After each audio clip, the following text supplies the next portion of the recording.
Sony sent much of the photography press to Las Vegas so we could get a hands-on experience with the new Sony a7 III.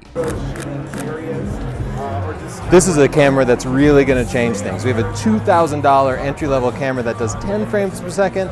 It's got dual memory cards, so it can be used like a professional wedding camera. The IAF allows you to not have to move the focusing point all around manually, and silent shutter is absolutely perfect for shooting quiet ceremonies and stuff. This is going to revolutionize wedding and portrait photography.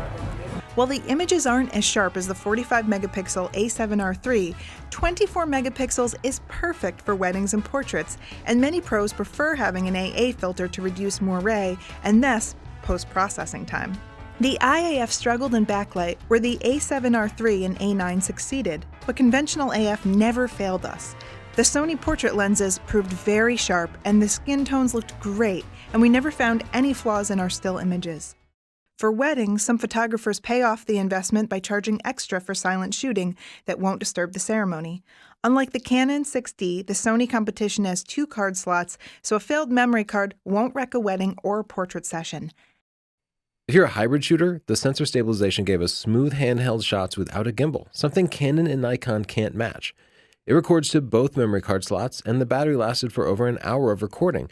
The autofocus while recording is excellent, though it doesn't focus as smoothly as Canon's dual-pixel autofocus.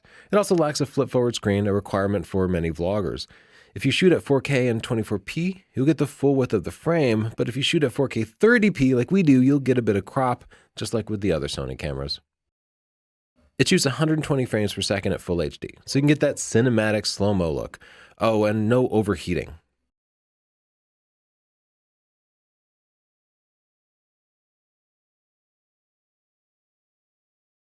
We're out here doing a desert shoot now. We took some dune buggies in, and we'll be doing a shoot with a model over there. And this is Jordan. It's a 10. I wish I had my A9 because 10 frames per second is too slow for these buggy jumps. I know that's like a technology that didn't even exist a year ago, but I am kind of spoiled by the A9. And for sports and action and stuff, if you can swing the extra $2,500, the A9 is still worth it. 10 frames per second still blows away most of the SLR competition, and viewfinder lag at 10 frames per second isn't bad at all. 8 frames per second still gives you that live view. We never recommended sports shooters buy a Sony a6500 or a7 Mark II. Come on, focus, you piece of shit. But that's changed completely. Did you just call that a piece of Yeah, just because it's a piece of shit. Sony now has the best full-frame focusing system at all price points. Mine's gonna be better. The focusing points cover the entire frame and track moving subjects relentlessly.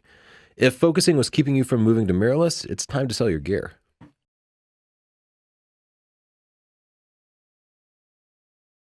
I just would not have gotten these shots with an SLR. The reason is it's so bright out here, I cannot review my pictures on the back screen, but I can put my eye up to the viewfinder and review my pictures because of the electronic viewfinder.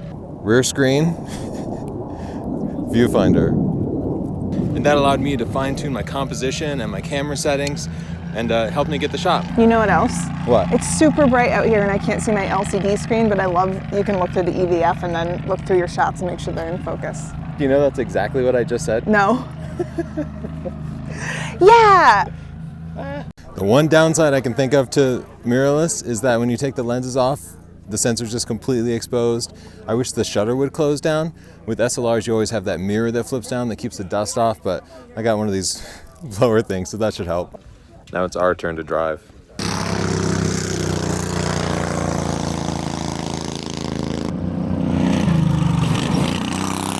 Driving those things was awesome. This is what I want to do when I grow up. How'd it go? Everything went wrong. I can't get out. I could help or I could watch you. You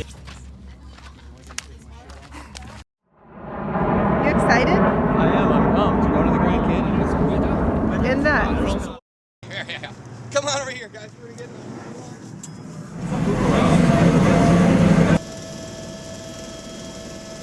Sony brought us to the Grand Canyon. Seems like a good place to try some landscape photography.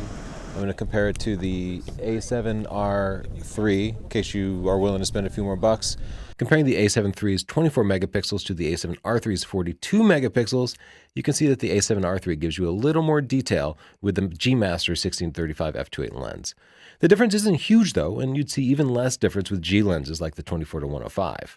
For big prints, the A7R III's 42 megapixels and pixel shift will still produce noticeably sharper results. Sony says the dynamic range has improved over the A7 Mark II by about a stop and is very similar to the A7R III. Because the camera has a new sensor, we have to wait for Lightroom and Capture One to update to compare the pictures with confidence. Compared to the competition from Canon and Nikon, the stabilized sensor means we could shoot long exposures at half a second or more handheld, even with primes, and that means you can leave the tripod at home.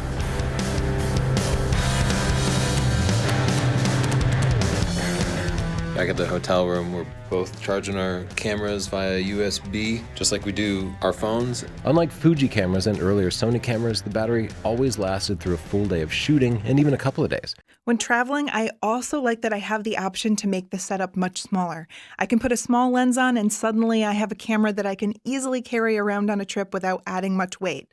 Okay, it's not perfect. It can't time-lapse. You have to buy a separate intervalometer, and that works okay, but at some point I'm going to forget it or I'm going to run out of batteries. Sony, please fix this with a firmware update.